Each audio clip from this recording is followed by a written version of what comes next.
नमस्कार, आप देख रहे हैं वीके न्यूज। मैं हूं सुनील राउत। विनाश काले विपरीत बुद्धि, यह कहावत चीन पर एकदम सटीक बैठ रही है। दुनिया के कई देश कोरोना संकट के बाद चीन के खिलाफ उतर आए हैं। अमेरिका जैसी महाशक्ति उसको निपटाने में लगी है और ऐसे मौसम में जब दुनिया के देशों से उसे रिश्ते अच्छे करने चाहिए या सुधारने चाहिए, उसमें वो दुनिया में दुश्मनों की तादाद में इजाफा कर रहा है। वैसे भी चीन के मित्र देशों की सूची में सबसे ऊपर अब पाकिस्तान और नेपाल का ही नाम है, क्योंकि यहां के दोनों पीएम उसके चंटू हैं और उसके इशारे पर ही काम कर रहे हैं। लेकिन इतना सब होने के बाद भी चीन की अकड़ कहे या उसका गुरूर, वो धड़ाधड़ पंगे ले रहा है। कहते हैं कि जब गीदड़ की मौत आती है तो वो शहर की तरफ भागता है, और चीन वही कर रहा है। अमेरिका से पहले से जूझ रहे चीन ने पड़ोसी देश भारत से सीमा विवाद शुरू किया, और ऐसा शुरू किया कि अब उसकी लंका लगी पड़ी है। दुनिया का कोई देश चीन की सुनने को तैयार नहीं है। ऐसे में वो दुनिया के इन देशों को अपने पाले में मिलाने के बजाय उनको आंख दिखा रहा है, और इसका सीधा फायदा अमेरिका और भारत को हो रहा है। दक्षिण चीन सागर में अपनी दादागिरी दिखाने के चक्कर में चीन ने वैसे ही कई मुल्कों से एक साथ दुश्मनी मोल ली है। इधर हांगकांग के मुद्दे पर भी उसकी पूरी दुनिया में किरकिरी हो रही है, और इसको लेकर यूनाइटेड नेशन में 27 देश उसके खिलाफ उतर आए। दरअसल चीन ने हांगकांग की स्वायत्तता खत्म करने के मकसद से वहां एक नया राष्ट्रीय कानून लागू कर दिया है, जिसका हांगकांग समेत पूरी दुनिया में विरोध हो रहा है।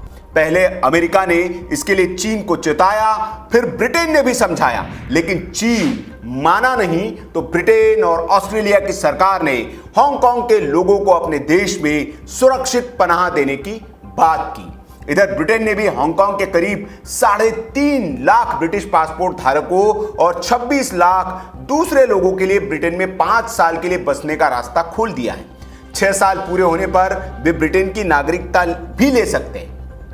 अब इसे चीन भड़क गया है और ऑस्ट्रेलिया के साथ ही ब्रिटेन को भी धमका रहा है और नतीजे भुगतने की चेतावनी दे रहा है। मतलब इसे कहते हैं ढिठाई, कि आपके खिलाफ जब पूरी दुनिया एक हो रही है और आप लोगों को अपना मित्र बनाने के बजाय उनसे खुली दुश्मनी मोल ले रहे हैं। फ्रांस और जापान पहले ही चीन के खिलाफ भारत के साथ आने की बात कर चुके हैं। इतना क्या कम था, एकमात्र रूस ही बचा था जो कम से कम चीन का साथ नहीं देता तो दुनिया के दूसरे देशों के साथ भी वो खड़ा नहीं होता और वो न्यूट्रल पोजीशन में रहता।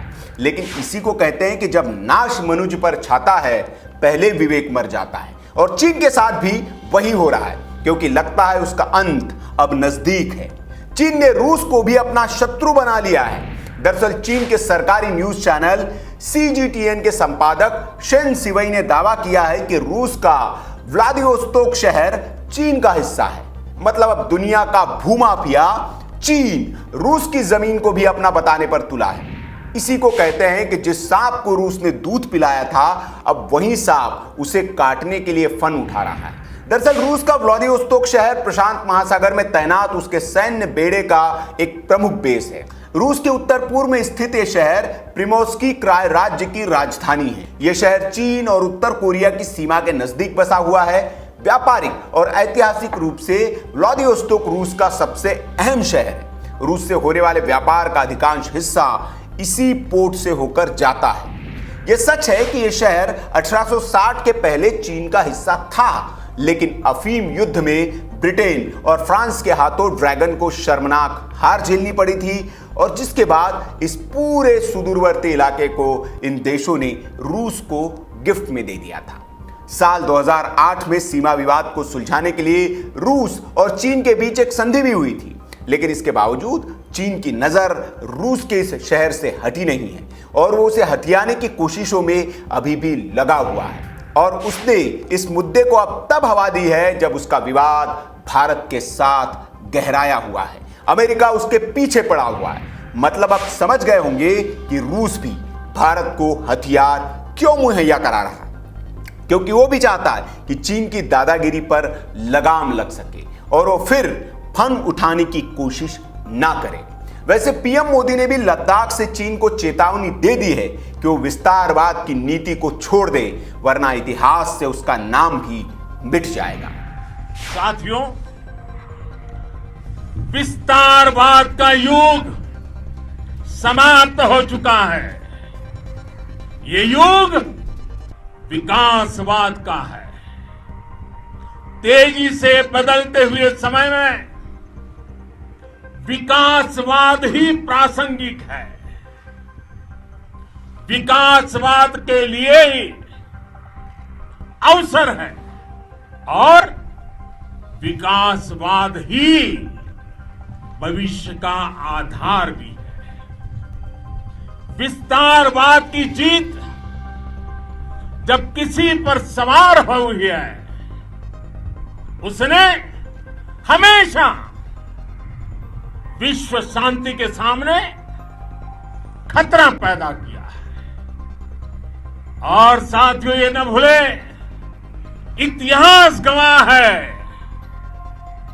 कि ऐसी ताकतें मिट गई हैं या मुड़ने के लिए मजबूर हो गई है। पीएम मोदी का यह बयान अनायास नहीं है। दुनिया के कई देश इस भूमाफिया चीन से परेशान हैं और उस पर लगाम कसना चाहते हैं, और भारत ने भी अब सबको एकजुट कर चीन को पटखनी देने का मौका दिया है। अब देखना होगा कि अगर चीन युद्ध का आगाज करता है तो फिर उसको कितने मोर्चे पर और किन किन देशों से लड़ाई लड़नी पड़ेगी।